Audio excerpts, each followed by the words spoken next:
ಅಬಕಾರಿ ನೀತಿ ಹಗರಣದಲ್ಲಿ ಅರೆಸ್ಟ್ ಆಗಿರುವ ದೆಹಲಿಯ ಮುಖ್ಯಮಂತ್ರಿ ಆಪ್ ನಾಯಕ ಅರವಿಂದ ಕೇಜ್ರಿವಾಲ್ರನ್ನ 10 ದಿನಗಳ ಕಾಲ ಕಸ್ಟಡಿಗೆ ಕೊಡುವಂತೆ ಇಡಿ ಅಧಿಕಾರಿಗಳು ರೋಸ್ ಅವೆನ್ಯೂ ಕೋರ್ಟ್ನಲ್ಲಿ ನಡೀತಾ ಇರುವಂತ ವಿಚಾರಣೆಯಲ್ಲಿ ಕೇಳಿದ್ದಾರೆ. 10 ದಿನಗಳ ಕಾಲ ನಮ್ಮ ಕಸ್ಟಡಿಗೆ ಕೊಡಿ ಇಡಿ ಅಧಿಕಾರಿಗಳು ನ್ಯಾಯಾಧೀಶರ ಮುಂದೆ ಪ್ರಸ್ತಾಪ ಮಾಡಿದ್ದಾರೆ.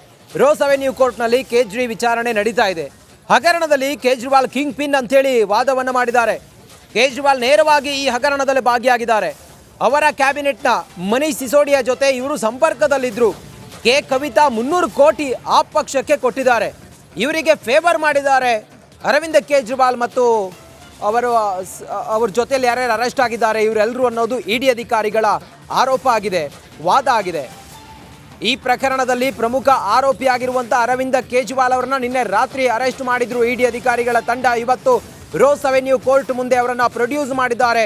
10 ದಿನಗಳ ಕಾಲ ನಮಗೆ ಹೆಚ್ಚಿನ ವಿಚಾರಣೆಗೆ ಅವರನ್ನು ಕೊಡಬೇಕು ಅಂಥೇಳಿ ವಾದವನ್ನು ಮಂಡಿಸಿದ್ದಾರೆ. ಈ ಪ್ರಕರಣದಲ್ಲಿ ಕಿಂಗ್ ಪಿನ್ ಅರವಿಂದ ಕೇಜ್ರಿವಾಲ್ ಅನ್ನೋದು ಇಡಿ ಅಧಿಕಾರಿಗಳ ಗಂಭೀರ ಆರೋಪ.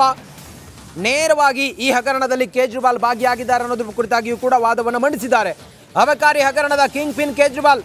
ಅಬಕಾರಿ ನೀತಿ ರೂಪಿಸುವಲ್ಲಿ ಕೇಜ್ರಿವಾಲ್ ಅವರ ಪಾತ್ರ ಇದೆ. ಅವತ್ತು ನಡೆದಂಥ ಸಭೆ ಇದೆಯಲ್ಲ, ಅರವಿಂದ್ ಕೇಜ್ರಿವಾಲ್ ಕೂಡ ಇದ್ರು. ಕೋರ್ಟ್ಗೆ 28 ಪುಟಗಳ ವರದಿಯನ್ನ ಇಡಿ ಅಧಿಕಾರಿಗಳು ಸಲ್ಲಿಸಿದ್ದಾರೆ. ಈಗಾಗಲೇ ಸಹ ಆರೋಪಿ ಕವಿತಾ ಹೇಳಿಕೆಯನ್ನು ಕೂಡ ಪಡೆಯಲಾಗಿದೆ. ಅಬಕಾರಿ ನೀತಿಯನ್ನ ರೂಪಿಸುವಾಗ ಸಿಎಂ ಅರವಿಂದ್ ಕೇಜ್ರಿವಾಲ್ ಅವರ ಮನೆಯಲ್ಲಿ ಮನೀಶ್ ಅಧಿಕಾರಿ ಕೂಡ ಇದ್ರು.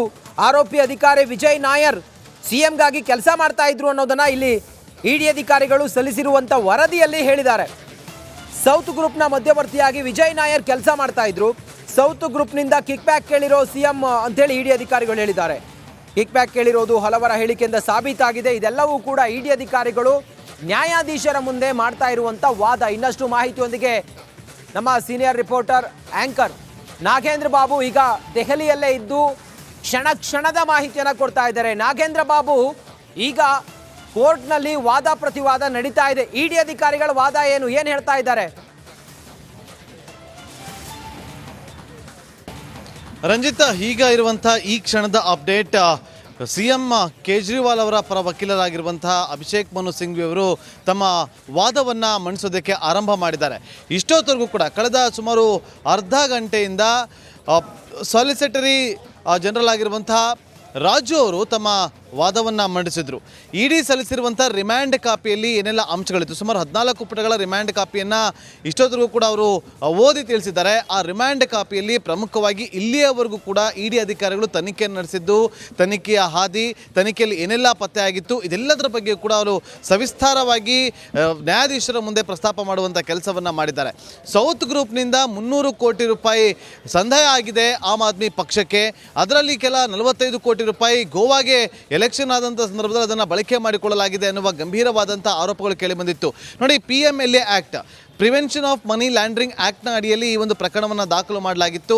ಈಗ ಸದ್ಯಕ್ಕೆ ರೋಸ್ ಅವೆನ್ಯೂ ರಸ್ತೆಯಲ್ಲಿರುವಂತಹ ಒಂದು PMLA ಕೋರ್ಟ್ನಲ್ಲಿ ಇದಕ್ಕೆ ಸಂಬಂಧಪಟ್ಟಂತೆ ವಾದ ಪ್ರತಿವಾದಗಳು ನಡೀತಾ ಇದೆ. ಒಂದು ಕಡೆ 10 ದಿನಗಳ ಕಾಲ ಅರವಿಂದ್ ಕೇಜ್ರಿವಾಲ್ ಅವರನ್ನು ಕಸ್ಟಡಿಗೆ ಕೊಡಬೇಕು ಅಂತೇಳಿ ಕೇಳ್ತಿದ್ದಾರೆ.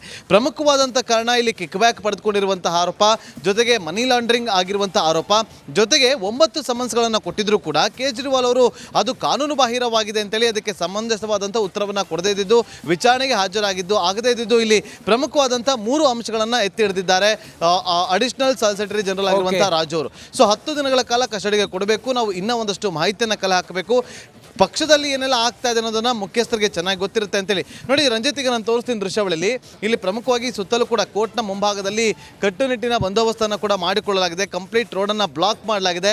3 ಭಾಗದಲ್ಲೂ ಕೂಡ ರಸ್ತೆಯನ್ನು ಬ್ಲಾಕ್ ಮಾಡಿ ಬ್ಯಾರಿಕೇಡ್ಗಳನ್ನು ಹಾಕುವ ಮೂಲಕ ಪೊಲೀಸರು ಒಂದು ರೀತಿಯಲ್ಲಿ ನಿರ್ಬಂಧವನ್ನು ಹೇರಿದ್ದಾರೆ, ಯಾವುದೇ ರೀತಿಯಾದಂಥ ಅಹಿತಕರ ಘಟನೆಗಳಾಗಬಾರ್ದು ಅಂತೇಳಿ. ಇನ್ನು PMLA ಕೋರ್ಟ್ನ ಒಳಭಾಗಕ್ಕೆ ಯಾರು ಕೂಡ ತೆರಳದಂತೆ ಪೊಲೀಸರು ತಡೆ ಹಿಡಿಯುವಂಥ ಕೆಲಸವನ್ನು ಕೂಡ ಮಾಡಿದ್ದಾರೆ. ಇಷ್ಟೊತ್ತರೆಗೂ ಕೂಡ ನ್ಯಾಯಾಧೀಶರು ವಾದವನ್ನು ಆಲಿಸಿದ್ದಾರೆ. ಈಗ ಪ್ರತಿವಾದವನ್ನು ಕೂಡ ಆಲಿಸ್ತಾ ಇದ್ದಾರೆ ಅನ್ನುವ ಮಾಹಿತಿ ಈಗ ಲಭ್ಯವಾಗ್ತಾ ಇದೆ. Ranjith. Okay Nagendra Babu, thank you ನಿಮ್ಮೆಲ್ಲ ಮಾಹಿತಿಗಾಗಿ.